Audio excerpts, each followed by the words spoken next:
Welcome to the Bait and Banter Podcast, the ultimate show for everyday anglers and outdoor enthusiasts. Dive into a sea of stories, tips, and tricks as we explore the diverse fishing scenes of the Pacific Northwest. Join us and fellow anglers to share, learn, and laugh. The Bait and Banter Podcast is your hook into the world of fishing and outdoor adventures. Welcome to another episode of the Bait and Banter Podcast. I want to thank everybody for listening in today. And hopefully you have gotten a chance to listen to the past couple that we've done, one with Key Vang and the Marlin that towed him offshore. And then we also got to sit down and talk with Mark Berry about his USA kayak fishing expedition there over in Costa Rica. In today's episode, we'll be talking with Pacific Northwest kayak angler Travis Shear. Travis is an angler that primarily fishes Kokanee, and then he spends a lot of his time and fishes a lot of sockeye. So we're going to sit down and talk with Travis for a while here. Thanks for joining the podcast today, Travis. Hey, thank you for having me, Jim. It's nice to finally kind of meet you. I know we operate in some of the same waters, but I don't know that we've ever fished together, so to speak. No, I've looked for you out there. I didn't see you, but the one time I was up there when you were going to be there, I think I was probably way too late in the day, or you didn't go or something. Oh, that's right. Tell me a bit about yourself. Tell me how long you've been kayak fishing. This is my fourth season. I've come at it pretty hard since. So I put a lot of a lot of time on the water in those 4 years. You know, I'm still learning all the time. That's fishing, man. Fishing is an ever-evolving education. About the second you think you know it all, you don't know anything. So it's an always learning thing, always learning. So you've been doing it 4 years. Did you, obviously you're a very, an exceptional Kokanee angler. So you've fished prior to the kayak thing. You must've had a boat or something, or? I did have a boat at one time, but you know, I really cut my teeth on the Kokanee in my float tube, believe it or not. Oh, wow. Every fall, it's pretty easy pickings in that bay there. And so I'd be out there on my float tube, and I had a Minn Kota prop on a piece of all thread that I attached to my cordless drill, trolling Kokanee rods 2 at a time for those Kokanee out there. And that's what really, you know, kind of got me hooked into, you know, it's always that battle for the limit. You know, you're like, can I get my limit like this? You know, the last fish always takes way longer than the first 4 or 5 or 6 or whatever they were. You said you used a piece of all thread and a drill. How long did your battery last you? So I had about 9 batteries for that drill,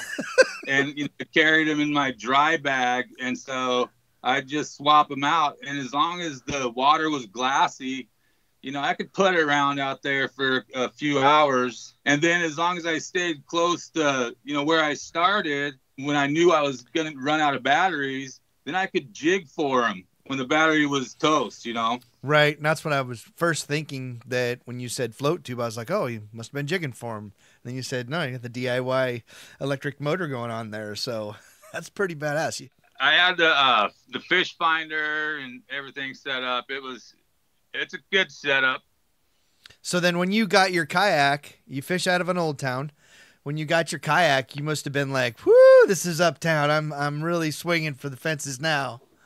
Yeah, it was like, man, I'm cruising. You know, it just opens up so much more water compared to a float tube. Oh, absolutely. You know what I mean? Especially with a trolling motor. I can go all day out there, and I really don't ever have much concern with running out of juice as long as I start with 100%. You know, I can go a couple days or more in the right conditions. You know what I mean? If I just have to go out for a few hours to get my limit of something, then I know I only used, you know, 15% of my battery, and I don't even have to charge it that day because I know I got plenty to go. Well, and that really only applies when I'm camping. You know what I mean? Yeah. And so I don't have to try to find some place to charge it. Right. What? How big a battery? What battery are you using? So it's 100 amp hour lithium, and I don't want to talk about the brand that I got. But I don't care about the. You got one of the. Are you doing like the rest of us do, and you got one of them that are a little cheaper? No. Here's. I'll tell you what happened, Jim. I supported a local business and bought one of theirs that they make, and it's at the top of the price point. Oh, You know, the 12-year warranty, and then like the next year, I noticed this thing just fell off the map. right. So I don't necessarily want to say who that is. I hear you. I hear you. It's a 100 amp hour lithium battery, and the good news is it works great. Right. You know, and it's been, I've had it for at least 200 trips, and I haven't noticed any dip in performance or anything. So right. I'm really happy with the battery, and like I can go all day. Right, and so that's a 12 volt. Then is it got? Do those ones have Bluetooth on them? Can you see? Mine does not. No. You might have got yours before they had that on the things. Like I run a Z Pro. I have a 65 amp hour, 24 volt battery, and like you're saying, mine will go a couple of days. I think the furthest I've been in a day is 35 miles, and I still had well over 50% on my battery left. But I don't run my motor over 80%. Well, I had the one NK180S. I don't run it over 80% because the difference between 80% and 100% was like 0.1 or 2 mile per hour, like nothing. But the wattage that you used was drastically different. Now I have the NK180 Pro, and at 80%, I'm only using, a couple hundred watts. It's a 600 watt motor. And so 90%, I start using a little more wattage, about 300, 400, and I'll do my 5 miles an hour, almost 6. And then, if you had 100%, it's 600 watts. What they've designed that motor for is the lower end. I'll do a lot of trolling, obviously, like you do. I will troll, say I'm using, for salmon, lately when I've been fishing salmon, I'm using 15 to 20% thrust power-wise, and I'm only using like 50 or 60, I think it's like 60, maybe 70 watts. That's it. So it's really not draining anything off the battery. And that's the new design on that 180 Pro. They did that so you could troll. It's designed to eat less of the battery. This is my second one. The first one I had, I think the windings were bound a little too tight on the inside because I'd barely be going, and I literally had readings of 800 watts being used. I had to send the photos or the videos and stuff into them, and they said, "Yep, send it back." They sent me a new one, and this one's been perfect. I do a lot of trolling for walleye, especially at night when I'm fishing the big females, salmon, just all kinds of different fish trolling, and then it allows me to be able to get on and go like you and yours, moving up from a float tube. Your precision, and when I say precision, I mean your precision angling. It had to have really allowed you to become more of a pinpointer angler? Well, yeah, it's just a step up in just about every direction, really. I think the biggest thing right off the bat is just the distance that you can go, and the way my kayak was engineered. I have the Sportsman 106 MK. Honestly, I think it's really underrated kayak if you're a troller, because man, I have just trolled miles and miles, and that's up and down parts of the Columbia River that aren't so fast. I put it through the test, and I'm completely satisfied 4 years later. Those are good, stable boats. I mean, if I had a gripe about those particular boats, it'd just be their speed. That's it. They're a little bit, their speed's a little slow. I think they do like 4.5 top speed or something. Can you get 5? I'll tell you, Jim, I don't even get into the top 30% of the throttle. I keep everything. So even if I'm done fishing, limited out, ready to go back, I still don't drop the hammer on it. Right. It's such an inefficient speed that, unless it was some kind of emergency situation, I'm not going full throttle. I try to cruise around between 4 and 5 miles an hour, especially if I'm trying to get somewhere, just because that's, pretty efficient for at least my motor and the 1K, the NK180S. It was, 4.5 to 5 was really efficient. On the Powder River Arm, 7 miles one way, go out there. That's another thing you had to look at. I know we're kind of getting off topic here, but you must have heard of the Brown Lake Crappie Shootout. I did. I followed some of that. Oh my gosh, man! That I've done it. I did. I won this year, yes. But I have fished it a lot of years, man. I'll get a top 10 out of there, but year before last, I think I was like 20th or something. But that is a blast to take your family and to go camp and enjoy the entire kayak community, and the fishing down there, dude, is so much fun. It's a lot of little fish, but it's just an absolute blast. I usually go for a week, and then the last time I went 10 days, I fished 3 times. 3 days. I fished off the bank a little bit. I was too much chilling. We use it for a vacation. Just enjoying life, having fun. But anyways, let's get back on topic here. So you started fishing out of the kayak about 4 years ago, and you're a big time kokanee fisherman. That's what everybody, at least from my perspective, everybody noticed was that you were another kokanee angler. And we were talking before we started recording, there's a couple other guys that we have that do some kokanee stuff, but you fish primarily just kokanee during your off season from the Sockeye, correct? I fish primarily kokanee in the spring. That's basically what it is. I in fact, I haven't been kokanee fishing since July, when the Sockeye were here. The end of May. I hit it hard in the springtime, Jim, and then I kind of get out of them. I do a lot of northern pike fishing in June, right? And then in July, that's it. It's all about Sockeye at that point. You're in Idaho or Washington? Idaho, right on. So, and you come over and fish the Brewster Pool. Then you went to what? You went to Lake Wenatchee, right? Yeah, I did. And sure. Did you fish Baker? I did have the opportunity to fish Baker, but my trip got cut short. I was there long enough to get skunked one morning. I hear that the difference between the Baker Lake fish and a lot of the other fisheries is the speed is so much slower. And from the sounds of things, I've personally not fished Baker. I have a lot of friends that fish Baker. From the sounds of things, the fish are really deep, and you got to troll pretty slow for them. And then so you're fishing. You start fishing Sockeye in July, right? Around the 4th is when they start getting up there. They open up the Brewster Pool. The opener's on the 1st. On the 1st of July. Yeah. And do you usually hit that on the opener? You do pretty good on the opener, or do you got to wait a few weeks? So this year was the first time I tried the opener, and it was because of the numbers, And right. So I went down there and I absolutely killed it on the opener. I was limited in 20 minutes. Then the next day, same thing, limited in like 30 minutes. An absolute just sleigh fest. And you're getting them beautiful fresh fish at that point. They're not even starting to change color yet. They're still silver, Oh, yeah. Yeah, they're pretty bright Sockeye on the July 1st. Yeah, and see, for us, I know they come through starting about mid-June or something, but like even down here around where I'm at, the fishing really doesn't get that great until to July. So about the same time you're catching them up there. And even then, here, fishing on the Columbia, I can't say I've ever had a 20-minute limit like they get at Brewster. I went up there this year too. Well, I've gone up the last couple of years up there and fished, but usually I can get enough fish down here where I'm at that I don't want to go up to there.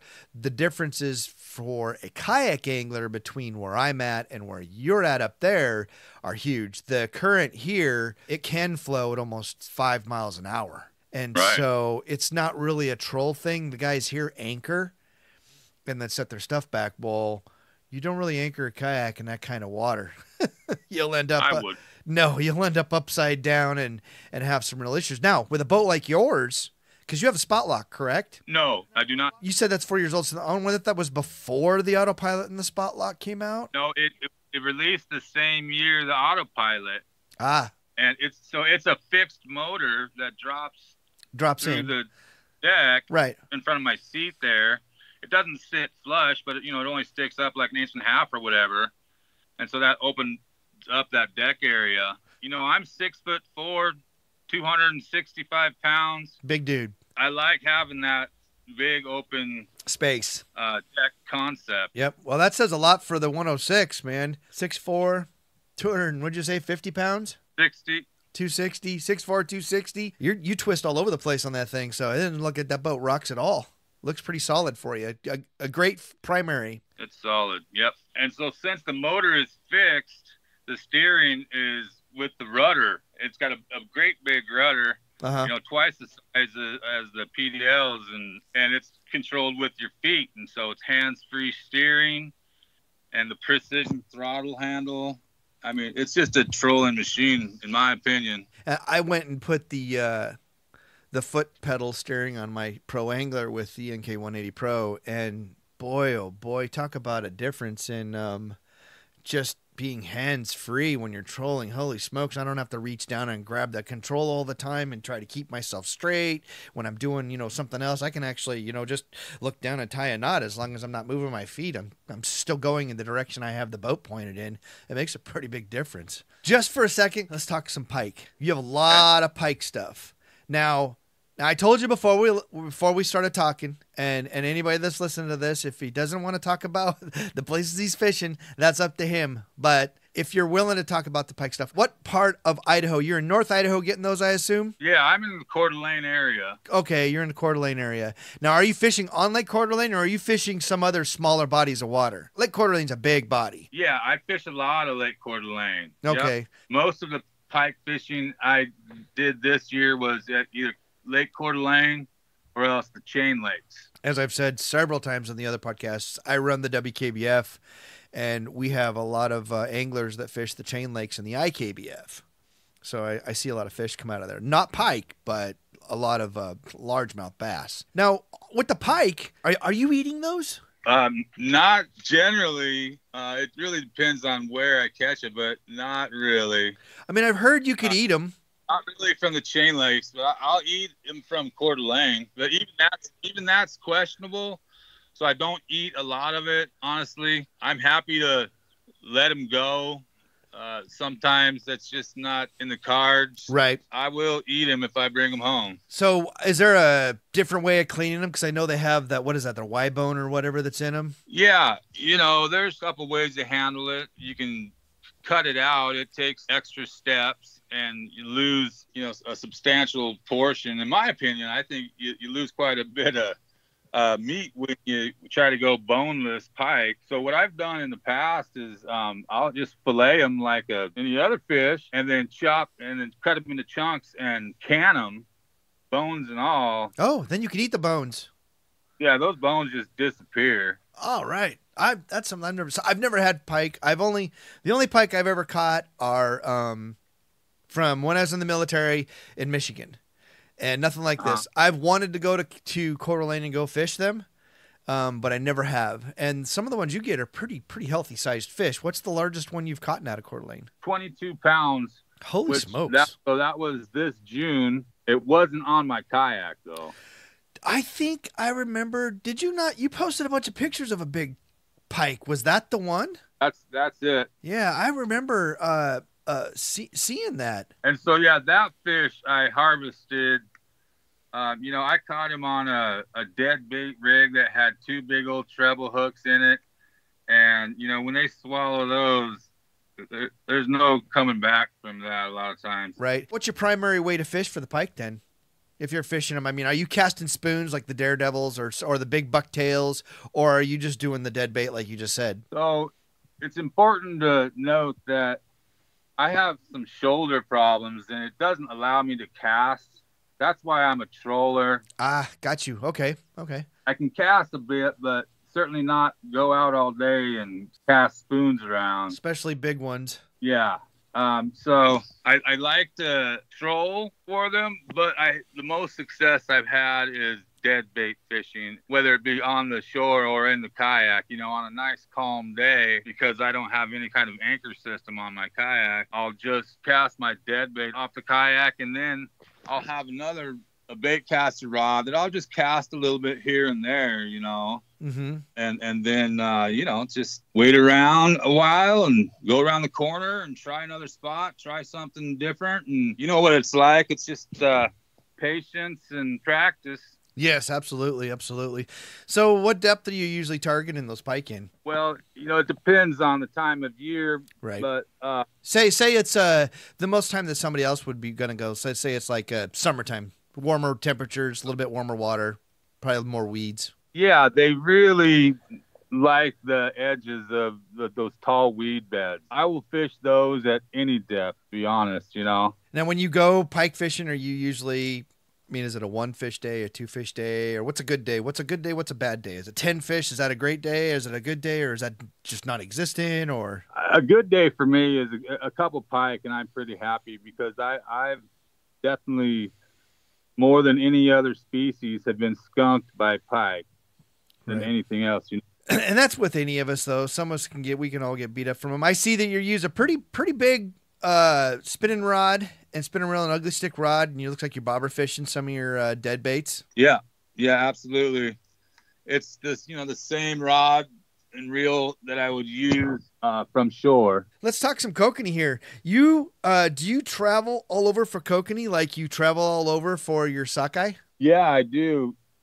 Typically I'll fish a couple dozen different bodies of water in a season, and so that has me traveling quite a bit. If it's a boat launch within 3 hours from my house, it's within range as far as I'm concerned for a day trip. Heck yeah, that's the same attitude I have. Get on the map and figure out where I want to go and hit the road a lot of times. Now, have you ever been into Oregon and fished like Joseph, Wallowa Lake? No, I don't know that I've ever caught any fish in Oregon. Oh, man, you got to go do Wallowa. I know it's a morning fishery primarily, but they got some tanks in there, bro. That's where some state record for Oregon has come out of, and they go up and down as far as size goes. And when I say up and down as far as size goes, for those that don't know that are listening, you'll have cycles, if you will, where you'll have a bunch of really good big fish, and then they'll start going downhill and they'll become a bunch of little fish, and then they'll go back up and become a bunch of big fish. And this will take over a 5-year period. The fishery will change on and off. It just depends on each lake and how healthy it is to come back. Yeah, and even the biologists don't really know how to regulate that either. Kokanee fishing really is like a box of chocolates.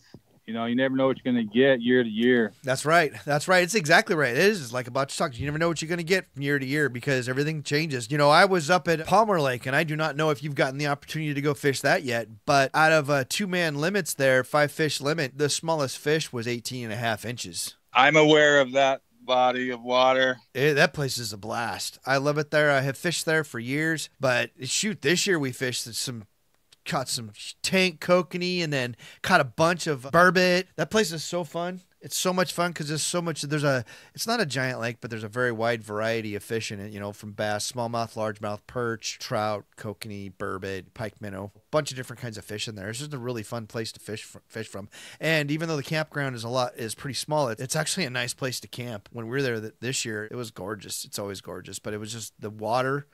The surface temperature of the lake was 84 degrees, and I thought, oh, man, the fish are going to be mushy. But you get out there and you get down about 2 feet, holy smokes, what a temperature change.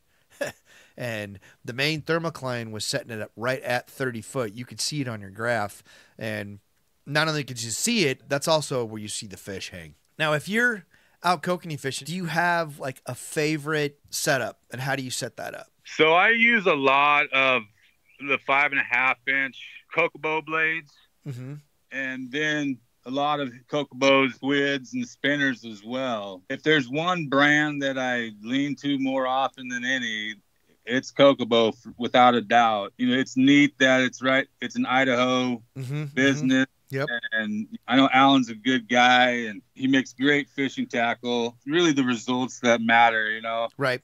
I've never been disappointed with any Kokobo stuff, so that's pretty much what I use. The videos you take some great videos. I'm surprised you said you didn't have much for your YouTube page. I mean, these are freaking awesome reels. Yeah, well, I appreciate that. I spend a lot of time putting those together. And, the videos, it all started with just, having fun and wanting to watch it back, wanting to capture some of that fish on action. And, when I was growing up, my buddies and I would be on our parents' boats and we'd be trolling, and that's what we'd talk about is like, having our own fishing show. And oh yeah, oh yeah, I did the same thing. And even back then, trolling was my favorite. From the lure, leader sizes range, depending on how much action you want, of course, that. And, yeah. But then I'll have the Dodger, and then I'll have a 24-inch steel leader to a swivel, then to my sliding weight, and then so I can, adjust the weights on that dropper. So you use a steel leader from your swivel to your Dodger? I do. And, sometimes, Jim, I'll tie them out of 50-pound fluorocarbon as well. I haven't gotten so particular about what material that's made out of. Shoot, I always use a 24-inch piece of whatever line I got to get to my flasher. Oh, really? Yeah. When I'm doing salmon or fishing like the sockeyes, I will run a heavier leader from my swivel to my flasher, obviously. For the kokanee, I've always just 15, 16-pound test, whatever, I put my stuff in the water when I'm going and look at it and make sure I got the action I think I want and then go for it. But so I suppose the biggest advantage of using something heavier is less tangles. Right. Absolutely. That's the way when I go and move up in line weight, it's because I want that stiffer line to stop the tangles. Yeah, 100% like that. So you said you're going 24 inches from the swivel to the flasher with a piece of steel or 50-pound test fluorocarbon, 5.5 inch from Kokobo, and then you'll have how many inches of line to your Kokobo spinner? Well, that'll vary depending on the season or even day to day. Really? Yeah, I like to run long leaders in the spring. So what would be considered long then? 20 inches, 18 inches? 15, 16 inches. Okay. Because, I usually use like 8 to 12. Yeah, I'll use 8 to 12 if I'm not having anything on the longer leaders. But honestly, this spring, it was all long leaders. That's one of the things everybody gets pretty stuck on. Well, this is the way you do it, and I'm only going to fish with this size, or I'm only going to do that, and they don't think outside the box enough to go, well, geez, we're using this. We haven't gotten any bites. I even did it with the sockeye fishing. If my bite chilled, I'd lengthen or shorten my leader because everybody's using a different length, and you don't know what those fish are going to key off every day. Like you said, it changes from day or body of water or whatever. When things are a little bit slow, it does not hurt to change up and make just small little adjustments. It could be anything from adding an extra ounce to your lead because maybe they're down a little bit, maybe the sun's up higher, it's not an overcast day, to changing your flasher size to, lengthening out your leader from the flasher to the bait. You don't know. Yeah, and that's what keeps us coming back, right, Jim? Exactly. It's the challenge to know that you can beat that fish, and like I said, it's a never-ending learning process because every single time I go out and I think, well, I can do this, I feel pretty confident when I get on the water, I'm going to go do this. There's always some little thing that either I didn't figure out and I get back and go, oh, or I did figure out and go, wow, this made a big difference. I'll remember that and, use it for the next time. But then again, you could do some little thing that works great that one time, and then the next several times you do it, it don't work. Right? Yeah. After about the third day of trying that thing again, I'm like, no, it must have been some other reason he bit right. that. The damn fluke.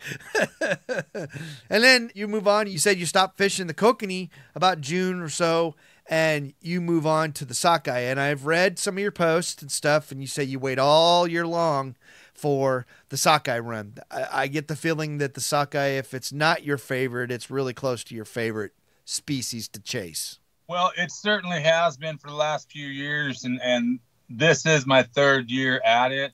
I'm still got that hot excitement for what is kind of a new fish. Right. 54 years old. And so getting introduced to a new obsession is a lot of fun. And so Heck yeah. I'm into it because of that. I know how you feel, man. You find a new thing, you want to go after it. That's me right now with the stripers. My dad has fished those since way before I was ever born. My dad has pictures of him with stripers that are almost 60 pounds. Those kind of fish don't really I don't even think they exist in Oregon any longer because that's where we fish them in Southern Oregon. I've gone several times out of the boats, had a good time, but really we didn't catch a lot of fish. As soon as I started going down there in my kayak, holy smokes, man, it has just been an absolute freaking fucking sleigh fest. It's been 3 years in a row I go down there, and my dad will be in his boat, and my dad's a hell of a good angler. He loves striper. Like I said, he has fished stripers since the 70s. The only thing about my dad, he's old, so he's bullheaded. He doesn't want to change up anything. And I keep trying to get him to try something a little bit different. I'm a firm believer that the fisheries evolve, and if you don't, then you're just going to get left behind. We're down there, and I get into the striper fishing, and we usually spend 3 or 4 days in a row down there, and I'll catch 15, 16 fish. My poor dad, like this year, we went down there, and I caught like 13 different fish. Some of them were really nice fish, and my dad never got a bite.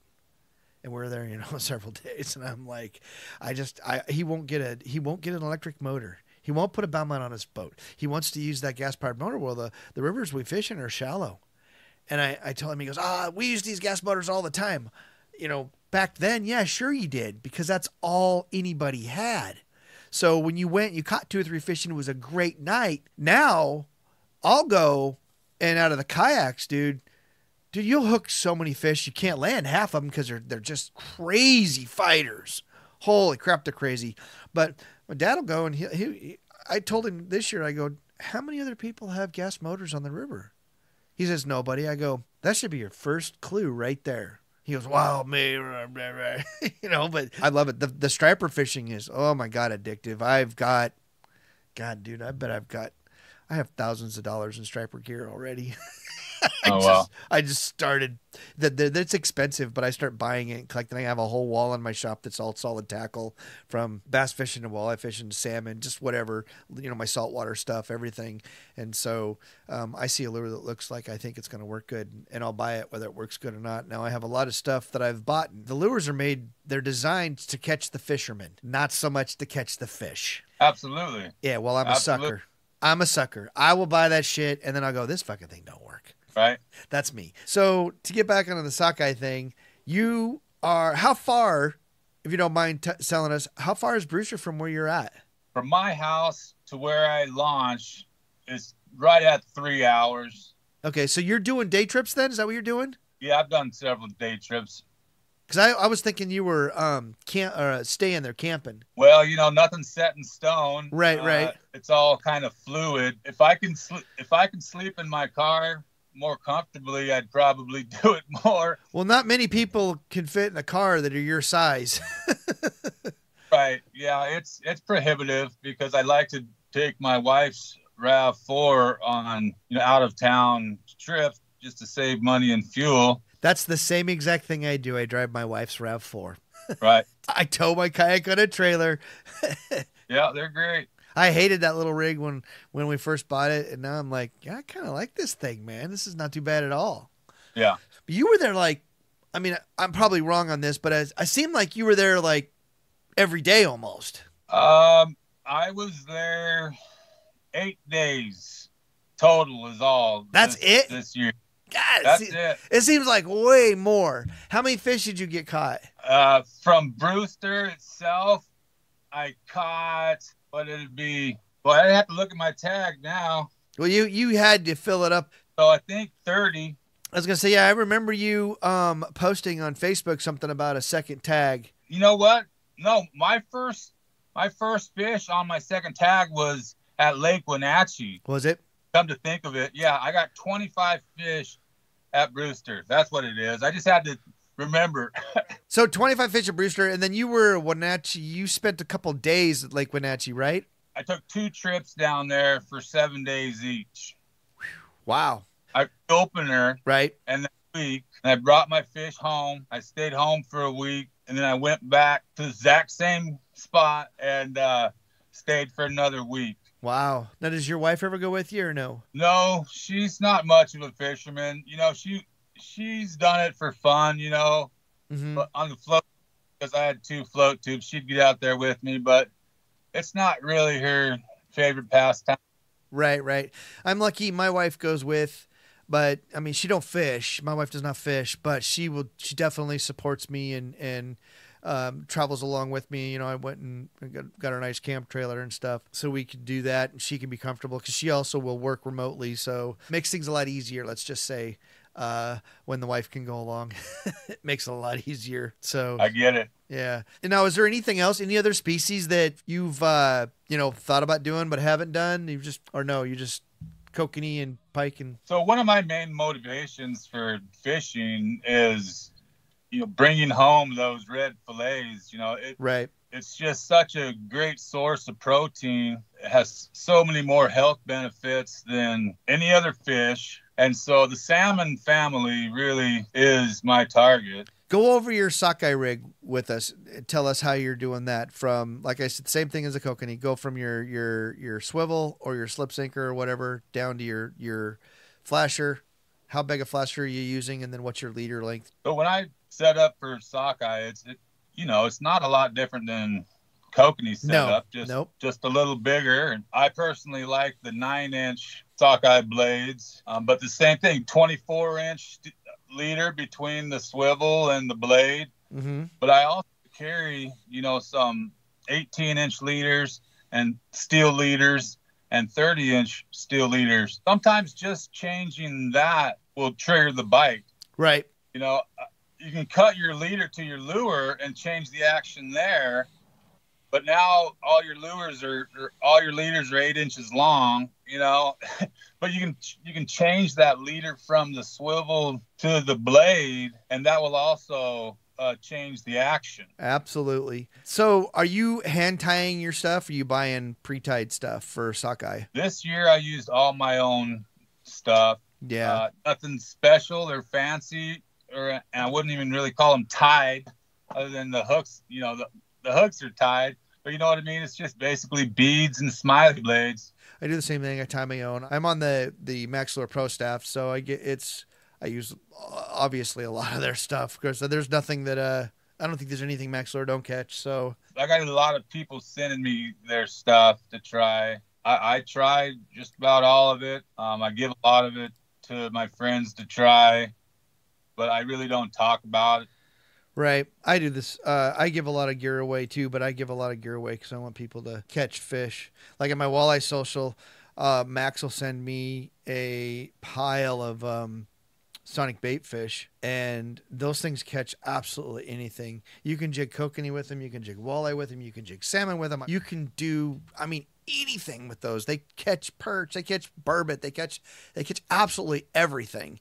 And I give those things out, especially for the walleye social, to catch walleyes. And it's just, they work so well. They're such a little bit of they're not really underrated because a lot of people know about them, but they're just, depending on how you fish them, whether you fish them as a blade bait or you fish them as a spoon, and the way you can change them up. And, I like to take the bottom hook off. I put assist hooks on the top. Those things absolutely are an amazing little lure to use for so many different fisheries. They're just, if I had to have one thing in my tackle box, as plain Jane as those things look, it would definitely be those. I'm a believer in less is more on the kayaks. Absolutely. So if it's a lure that can catch a diverse amount of species, then I'm all for it. I love them. Nothing's neater to have a bunch of people on the water and be able to give that lure to an angler that's not doing any good, spend literally 3 or 4 minutes with them, show them how to fish it, and then go back by them again 45 minutes to an hour later, and they'll go, oh, I got 3 or I got 4 or whatever, fish. And that's the thing that I love about it. It's a good feeling. And plus, it's also good to be part of a company that actually works that well. Who doesn't use smiley blades for pretty much everything? Everything. Yeah. Well, we got to get you down here. You come down and go walleye fishing with me if you've never eaten walleye, dude. They are the best freshwater fish there is to eat as far as I'm concerned. A lot of other people will have that opinion. They're really, really good. I know you got some not too far from you up there at like on Roosevelt or even Brewster area. Down here, it's just kind of a special place. They're thick, and we can change up and go from catching eaters to catching those big once in a lifetime fish, the females that are over 30 inches. And, your boat's set up for it perfectly already because we troll for that stuff at night. You fish in the cold weather. You know what it takes to get, dressed and to be able to do all that stuff. It's just an absolute blast. If nothing else, come down for the Walleye Social. My wife leaves. We turn the house into a flop house. People bring cots. People bring pads, sleeping bags that you got to step over one another. I got people sleeping on the kitchen floor, the front room floor, and on wherever. And we get up. We go fishing. We have a great time. A lot of guys will show up on Thursday night. We fish Friday. The social is on Saturday. And some guys will choose to go fish on Sunday as well. But by the time the end of Saturday rolls around, I have way more than enough fish that I want to eat. I got to have a fish fry afterwards because I can't hardly stomach the thought of my fish freezer burning. I don't want to waste anything. I understand. See if you could come on down and fish with us for that. You'd love it, I think. Okay, well, I sure appreciate that invite. We'll get you on something other than some of them Kokanee and them Sockeye. All right, that sounds good. Right on. Fishing Solo, Pacific Northwest, Fishing Solo, PNW, on TikTok, Instagram, and YouTube. And then on Facebook, you can find him by looking up Travis Shear. He has a nice big picture of him holding up a sockeye on there. He has got some great reels, real good quality video stuff that you can watch. And then, he posts on all of our favorite pages, Kayak Fishing Addicts Northwest, and a bunch of the other ones that I see him on. Thanks again, Travis. Enjoyed having you on the show. Hopefully we can have you back again sometime. Well, that sounds good, Jim. And I thank you for the time to sit down and talk about the passion that we both share. Absolutely. Absolutely. Thank you very much. Well, hey, guys, thanks for listening. I appreciate all of you that have stuck it out this long. Thank you very much. Give this episode a like. Give us a follow, please, and check out some of our previous episodes. All right, guys, until next time, tight lines.